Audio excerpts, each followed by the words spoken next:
बिस्मिल्लाहिर्रहमानिर्रहीम। अस्सलाम वालेकुम। मैं महमूद अब्दुल्ला ख़ान हूँ, आप यूट्यूब चैनल देख रहे हैं। व्यूअर्स, आज हम बात करेंगे मेंटेनेंस के हवाले से कि बच्चों को मेंटेनेंस अदा करने का, उनका नानो नफ़का अदा करने का वालिद पाबंद है, लेकिन अगर खुदा न खास्ता वालिद की जो फाइनेंशियल सूरत हाल है वो इतनी वीक है कि वो अदा नहीं कर सकता, तो फिर उसमें क्या किया जाना चाहिए।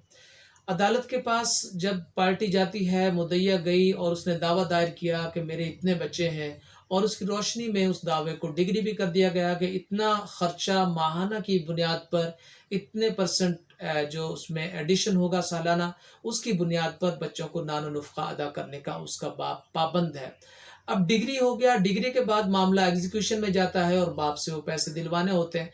अब यहाँ पर सूरत हाल अगर ऐसी पैदा हो जाए कि वालिद जो है वो किसी हवाले से भी कोई रकम बच्चों को बतौर खर्चा नानो नुफ़्का अदा करने की पोजीशन में नहीं है, उसके हालात इतने कमज़ोर हैं कि उसके पास कोई इनकम का ज़रिया नहीं है, कोई ऐसी सूरत हाल नहीं है जिसके मुताबिक वो रकम जो है अदा करे, तो उस सूरत हाल में फिर क्या होगा और बच्चों को मेंटेनेंस कहाँ से मिलेगा, कैसे मिलेगा, और बच्चों की परवरिश के हवाले से और उनके अखराजात कैसे पूरे किए जाएंगे।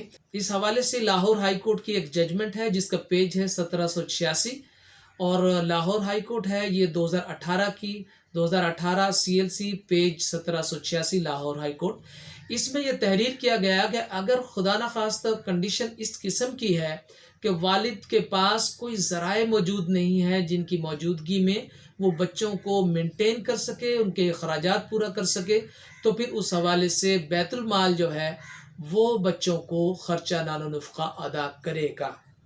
तो ये जजमेंट है जिसका हवाला मौजूद है। इस हवाले से कोई क्वेश्चन अगर आपके माइंड में बाकी है तो आप सवाल कर सकते हैं, मैं हर तरह से आपको असिस्ट करने की कोशिश करूंगा। गुजारिश है कि ये वीडियो अगर आपको पसंद आई है तो इसे लाइक कीजिएगा और मेरे चैनल को भी सब्सक्राइब फरमा लें, ताकि इस नौइयत की दीगर वीडियोज़ भी आप तक पहुँचती रहें। अपना ख्याल रखिएगा। पाकिस्तान पाइंदाबाद।